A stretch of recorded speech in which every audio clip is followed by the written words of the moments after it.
आजकल missile technology बहुत तेजी से बाज रही है। यह इंडिया के लिए एक बहुत बड़ी चिंता की बात है। हमारे पड़ोसी देशों के पास कई तरह की मिसाइलें हैं। कुछ छोटी दूरी की होती हैं, तो कुछ बहुत दूर तक मार कर सकती है। पाकिस्तान और चीन, इन दोनों ही देशों से मिसाइल हमले का खतरा बना रहता है। पाकिस्तान के पास गौरी और शाहीन जैसी खतरनाक मिसाइलें हैं। चीन के पास तो और भी ज्यादा पावरफुल मिसाइलें हैं, जैसे कि DF-21। ये मिसाइलें इंडिया के कई शहरों को निशाना बना सकती हैं। इससे न सिर्फ बहुत नुकसान हो सकता है, बल्कि हमारे देश की इकोनॉमी पर भी बहुत बुरा असर पड़ सकता है।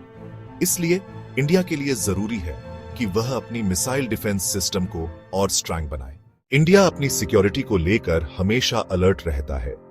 देश ने अपनी मिसाइल डिफेंस सिस्टम को मजबूत बनाने के लिए कई कदम उठाए हैं। इसमें हमारी खुद की टेक्नोलॉजी और दूसरे देशों के साथ मिलकर काम करना दोनों ही शामिल हैं। इंडिया के पास पृथ्वी एयर डिफेंस PAD और एडवांस्ड एयर डिफेंस AAD जैसी इंटरसेप्टर मिसाइलें हैं।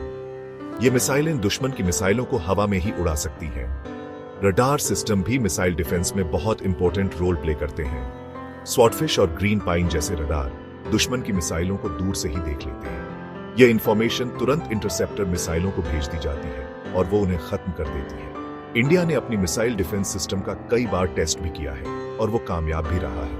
इससे यह पता चलता है कि इंडिया अपनी सुरक्षा के लिए पूरी तरह से तैयार है। कोई भी देश अकेले अपनी सुरक्षा नहीं कर सकता। इसलिए इंडिया ने मिसाइल डिफेंस के लिए कई देशों से दोस्ती की है और उनके साथ काम कर रहा है। इसमें अमेरिका, इजराइल और रूस जैसे देश शामिल हैं। अमेरिका से India patriot missile defence system खरीदना चाहता है। यह सिस्टम दुनिया के सबसे एडवांस्ड मिसाइल डिफेंस सिस्टम में से एक माना जाता है। इजराइल के साथ इंडिया का बहुत पुराना रिश्ता है। दोनों देश मिसाइल टेक्नोलॉजी के बारे में एक दूसरे की मदद करते हैं। रूस से इंडिया ने S-400 मिसाइल डिफेंस सिस्टम खरीदा है। यह सिस्टम भी अपनी ताकत के लिए जाना जाता है। दूसरे देशों के साथ मिलकर काम करने से इंडिया को न सिर्फ अच्छी टेक्नोलॉजी मिलती है, बल्कि यह पूरी दुनिया में इंडिया की पावर को भी बढ़ाता है। इंडिया ने अपनी मिसाइल डिफेंस सिस्टम को स्ट्रांग बनाने के लिए बहुत कुछ किया है, लेकिन अभी भी कुछ प्रॉब्लम्स हैं। सबसे बड़ी प्रॉब्लम है टेक्नोलॉजी का बदलते रहना। मिसाइल टेक्नोलॉजी में बहुत तेजी से बदलाव हो रहे हैं और इंडिया को इन बदलावों के साथ साथ चलना होगा। दूसरी प्रॉब्लम है पैसा। एडवांस्ड मिसाइल डिफेंस सिस्टम बहुत महंगे होते हैं। इंडिया को अपनी जरूरतों और अपने बजट को ध्यान में रखते हुए फैसले लेने होंगे। आगे जाकर इंडिया का टारगेट अपनी मिसाइल डिफेंस सिस्टम को और भी ज्यादा स्ट्रांग बनाना है। इसके लिए देश को अपनी खुद की टेक्नोलॉजी बनानी होगी और दूसरे देशों के साथ मिलकर भी काम करना होगा।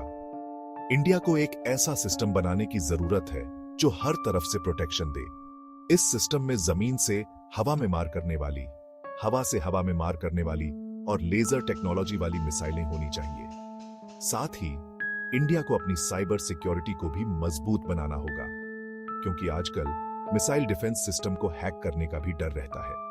इन सब उपायों से इंडिया अपनी सुरक्षा को पक्का कर सकता है और किसी भी मिसाइल हमले का मुंहतोड़ जवाब दे सकता है।